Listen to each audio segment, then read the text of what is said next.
Ella viene del Archivo Nacional a contarnos la aparición de lo que en justicia se conoce como declárate demente, o algo por el estilo. María José, ¿cómo estás? Bien, gracias. Bueno, buenos días. Gracias por la invitación. Gracias a ti. Declárate demente, don Álvaro Escobar. ¿Qué significa eso para la ley? Usted que es abogado. Que a veces funciona, porque eximente responsabilidad penal. Pues no se hace responsable de los actos en la medida que es dueño de sus acciones. Pero si hay demencia, digamos, a algunos les ha resultado. Demencia senil, sí. Sí, a algunos les ha resultado. Funciona. ¿Qué es un eximente de responsabilidad penal? Digamos, está en el... hay que acercarle los micrófonos. Ahí está. ¿Ahí? Ahí parece que sí. María José, que es licenciada en Historia, doctora en Historia además de la Universidad de Londres, ¿no? De la University College, sí. Exactamente. ¿Y autora del libro Historia? Sí, este es un libro que saqué en el 2013, que tiene transcripción de historias de locura en el 19 de expedientes judiciales de interdicción. Yo en realidad trabajo la interdicción más que la eximiente de responsabilidad criminal. ¿Y de qué manera se empieza a manifestar en la historia de Chile esto? A ver, yo trabajo, o sea, yo me enfrento con la locura y me enfrento con los expedientes judiciales principalmente por la ausencia de un archivo en la Casa Orate. O sea, si queremos preguntarnos sobre cómo comportamientos que eran descritos como anormales, como demoníacos, como hablábamos antes, como viciados, empiezan a ser entendidos como una enfermedad. Y eso empieza a suceder en el siglo XIX, cuando la Escuela de Medicina se forma, se crea, y empiezan a surgir los primeros alienistas o especialistas en enfermedades mentales y nerviosas. Por lo tanto, empieza a haber un registro. Empieza a haber registro y empieza a haber la posibilidad de que alguien que se comportaba extrañamente sea nombrado como loco, bueno, como una serie de palabras que empiezan a aparecer, como histéricos, monomaníacos, dementes seniles, maníacos. Y pasa, y vemos cómo los antiguamente llamados fatuos, idiotas, empiezan a ser llamados paranoicos, monomaníacos, neurasténicos, y cómo la locura empieza a existir como posibilidad. Porque los locos no eran una posibilidad tan masiva en el 18, en el 17, había un par de loquitos de plaza. Pero... ¿Y la justicia cómo empieza a asumir esto? Y la justicia se interesa en esto a mediados del siglo XIX, cuando se crean dos regulaciones. La ley que en el Código Civil se crea la posibilidad de la interdicción, o sea, de declarar a alguien interdicto, quitarle sus derechos civiles, su capacidad para manejar herencia, de casarse, de tener una vida civil. Y ahí el término que se utiliza es demencia. La interdicción por demencia. También están los dilapadores, los que se gastan la fortuna, y los sordomudos. Pero yo trabajo con los interdictos por demencia. Y también hay otra regulación que tiene que ver con la creación de la Casa Orates y un procedimiento que permite encerrar a una persona. Y esas son, en el fondo, las dos instancias en que la justicia, o sea, y el Estado y las autoridades se interesan legalmente por los locos. Bueno, yo me encuentro con más de 1000 historias de locura. ¿Es con esa palabra, locura? Demencia, se habla de demencia legalmente, pero en los expedientes se habla de cualquier cosa. Ah, ya, pero tú elegiste locura. Locura. Sí, yo hablo de locura porque es más laxa. Porque me permite hacerme cargo, porque yo no trabajo solamente con el Estado, trabajo principalmente con las familias. Me interesa ver cómo en la calle, en las casas, en la universidad, en los tribunales, se trata de entender a la locura en el 19. Entonces creo que locura funciona más porque no me predispone a hablar de demencia o de histeria. De una enfermedad particular, digamos. Claro. Después viene la segunda parte de análisis que aparece en las nomenclaturas. Estamos viendo radiolaclave.cl para que se conecten ahí en el streaming. Claro, tú me preguntabas por cuándo el Estado empieza a interesarse en estos temas. Tradicionalmente la historiografía asocia el interés con la creación de la Casa Orate, que es el año, o sea, a mediados del 19. Antes de la Casa Orate era preocupación particular, digamos, y muchas veces religiosa. Se mandaba a Perú, había una Casa Orates en Lima, y se mandaban a las casas, a las mujeres, a las casas de recogida, a las monjas del Buen Pastor. ¿Quiénes eran los orates? Esa es una buena pregunta, y eso es lo que trato yo de investigar. ¿Por qué alguien merece ese apelativo? Sí. ¿Cuáles son las condiciones? Bueno, yo creo que los orates somos todos, en la medida que la medicina empieza a instalarse y empieza a a crear la posibilidad de enfermarse mentalmente, todos empezamos a tener algo de locos. Por lo tanto, nosotros aquí nos encontramos con hombres, mujeres, ancianos, niños, ancianos, personas que aparentemente están locas o enfermas y personas que posiblemente no lo estuvieran. Mujeres que no cumplen los roles de género adscritos a la época. Por supuesto, hay cánones sociales de buen... claro, tenemos... buenas costumbres. Ancianos que se enamoran de mujeres jóvenes o de hombres jóvenes que ponen en riesgo la herencia familiar, y la interdicción es una herramienta para quitarle la herencia a esa Pancho persona. podría haber sido un... No. Qué falta de respeto. Los alcohólicos, por ejemplo, es una figura súper compleja, porque ellos participan en sus casos y ellos niegan el hecho de que son enfermos mentales. Los extranjeros que vienen a Chile y ahí se quedan solos en las calles. Hay una serie, sí, yo creo que responder quiénes son es una tarea larga. Pero en eso Pero por estamos. ejemplo, pero por lo pronto... tenemos un caso que me gustaría mostrar. ¿Quiénes estaban aptos, digamos, o calificaban para entrar en la Casa de Oratez, para ser internados? O sea, hasta el curadito que disvariaba, digamos, y que veía... Para internarte en la Casa de Oratez tenía que haber alguien detrás que hiciera el esfuerzo de internar en la Casa de Oratez. Porque tradicionalmente se entienden las casas de Oratez como espacios que encierran a los locos, pero en realidad había que pedirle permiso al Estado o tratar de conseguir recursos para que a la persona de Punta Arenas la llevaran a la Casa de Oratez de Santiago, o para que a un hijo lo internaran en la Casa de Oratez, como sigue siendo hasta el día de hoy. Bueno, sí, tenemos unas imágenes ahí que están presentando en el streaming. Eso no es electroanestesia. Lo que pasa es que lo interesante de estos documentos que están en el Archivo Nacional es que permiten como meterse en las vidas de los locos y de su familia, ¿ya? Saber, por ejemplo, qué los llevó a definirse como locos, qué comportamientos tenían, qué médicos los diagnosticaron, qué tratamientos se les aplicaron, porque la interdicción, un juicio de interdicción es una última instancia. Generalmente las personas que tratan de ser declaradas interdictas ya pasaron por la Casa de Oratez varias veces, entraron y salieron de la Casa de Oratez. Y en el expediente se cuentan todos esos esfuerzos para tratar de que el juez logre declararlo demente, porque no es fácil declarar a una persona demente, más aún cuando nadie sabe muy bien qué es la locura.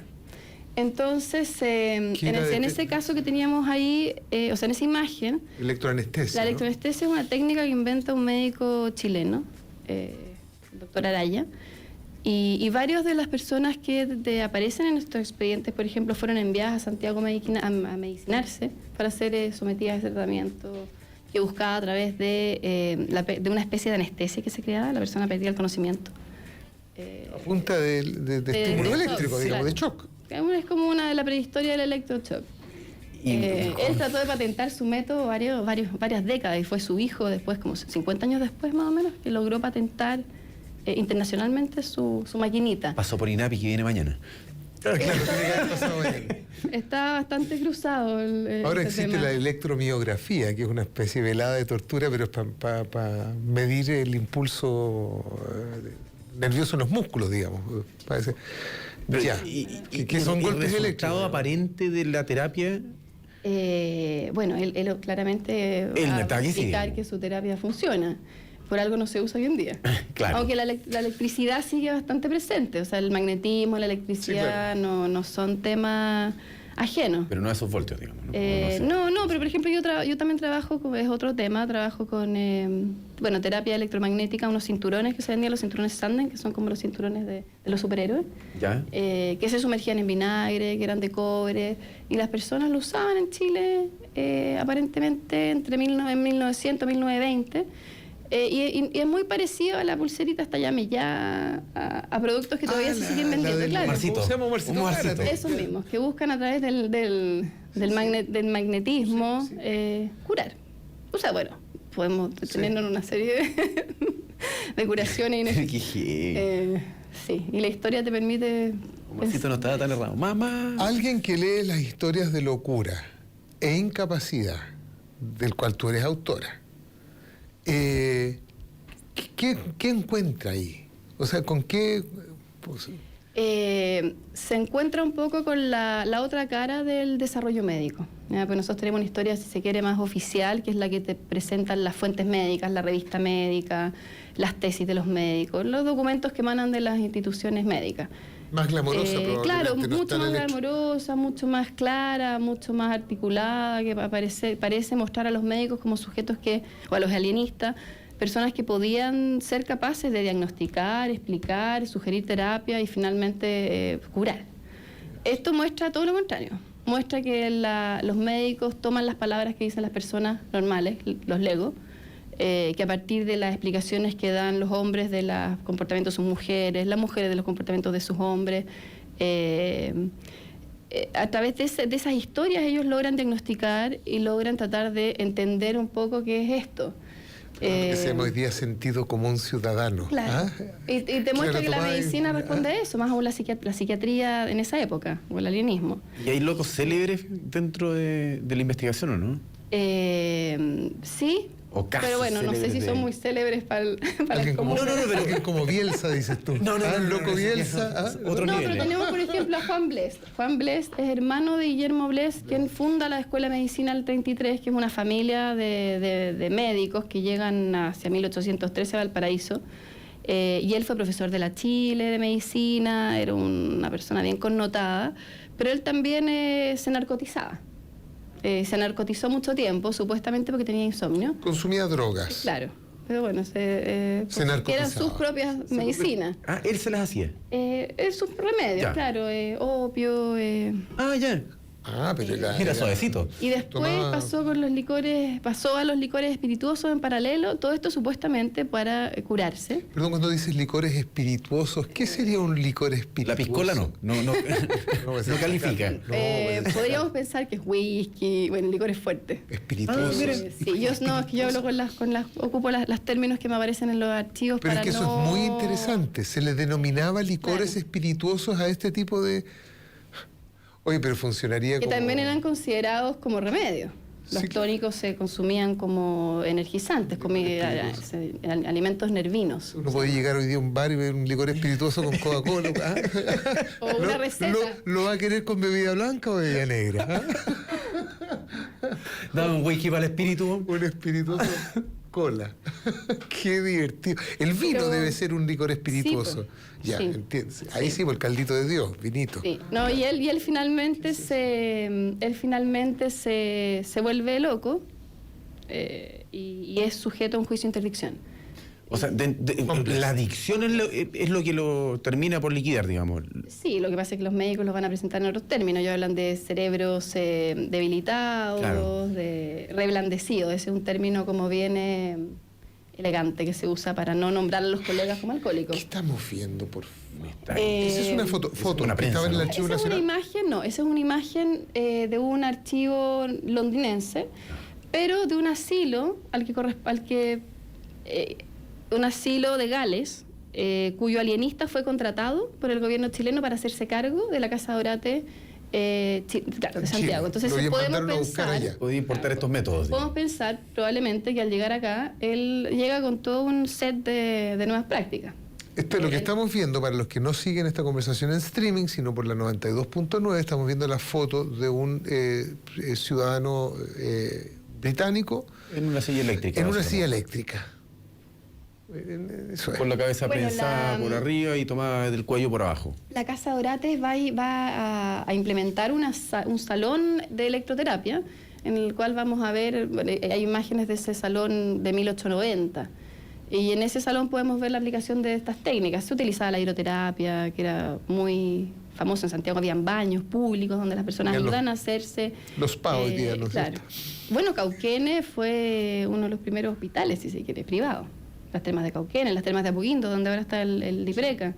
Y en esos lugares habían también tratamientos de este tipo más suaves. Tinas electrificadas, por ejemplo.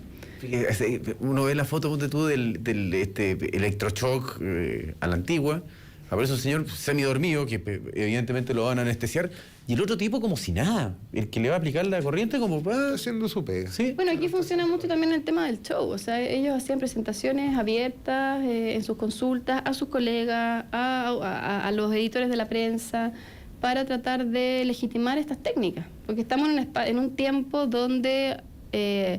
así como estos casos muestran que la medicina se está tratando de formar, los alienistas también, las terapias son innovadoras y requieren legitimación. El hipnotismo, por ejemplo, es una práctica muy consumida. En esa época. Hay un hipnotista también que yo estoy trabajando, que es Onofrov, ruso, italiano, que llega a Chile, vino 2 veces a Chile y dio espectáculo en el Teatro Municipal. Llamó como espectáculo, no como terapia de... No, pero también lo llamaron, por ejemplo, la justicia lo llamó para participar en un caso de robo, a ver si podía leer la mente. Los médicos aconsejaron a las mujeres no asistir a estas sesiones porque podían desatar ataques, epidemias de histerismo, esa es la palabra que se usa. Y el Instituto de Higiene, que es el instituto que resguardaba la salud pública de los habitantes de Santiago, va a presentar no una querella, pero en la prensa va a plantear que esta técnica no puede estar en manos de personas que no son profesionales, como los médicos. Sí, ahora, entonces, son prácticas médicas. Los orates no iban a estos centros claramente a recuperarse. ¿A cuál iban centro? A la casa de orates, definitivamente. A recuperarse, supuestamente. En la práctica no se recuperaba. Te lo pregunto porque, no sé, a mí me tocó entrar alguna vez al hospital psiquiátrico que está acá al lado del cementerio. Es lo mismo. Sí, Exactamente, es el mismo lugar. Y no sé si ha cambiado mucho en términos de recuperación, al menos. Pues yo entré, digamos, de incógnito, intentar hacer un reportaje. Menos mal, porque te podrían haber Me dejado. podrían dejar. Ahora la psiquiatría ha cambiado harto, ha cambiado bastante, porque en esa época se pensaba, por ejemplo, la parálisis progresiva era considerada una enfermedad mental. O sea, la epilepsia era considerada una enfermedad mental. Entonces, habían enfermedades que que hoy día se entienden de otros campos que están en ese ámbito. Perfecto. Y también la capacidad no de curación, pero de tratamiento ha variado. Claro, o sea, las enfermedades con tratamiento médico hoy no entrarían en la casa de orate, probablemente. Bueno, yo tampoco sé hoy día cómo son los procesos de internación en la casa de orate. Probablemente están las mismas dificultades que hace 100 años, porque el Estado no tiene los recursos para hacerse cargo de las personas que no tienen familia y no tienen quien los cuide. Es un problema de la salud actual. Sí. Pero sí, es bien interesante lo que muestran estos casos. Sí. ¿Qué hay que aprender en esta pasada? ¿Qué habría que aprender en esta pasada? Más allá de lo yo creo que estrictamente... que ha habido un esfuerzo sistemático por instalar a la medicina como una autoridad legítima y que nosotros tenemos que ser críticos frente. O sea, yo agradezco a los progresos médicos, pero claramente nosotros tenemos que tener un filtro. No es llegar y validar. Claro. Porque también somos nosotros los que interpretamos primeramente nuestros síntomas. ¿No te parecería a los ojos de hoy que lo que estaban haciendo los médicos, o si es que le puede llamar, es una locura, es propio de alguien que está demente? Es que yo lo encuentro bien actual. O sea, lo encuentro actual.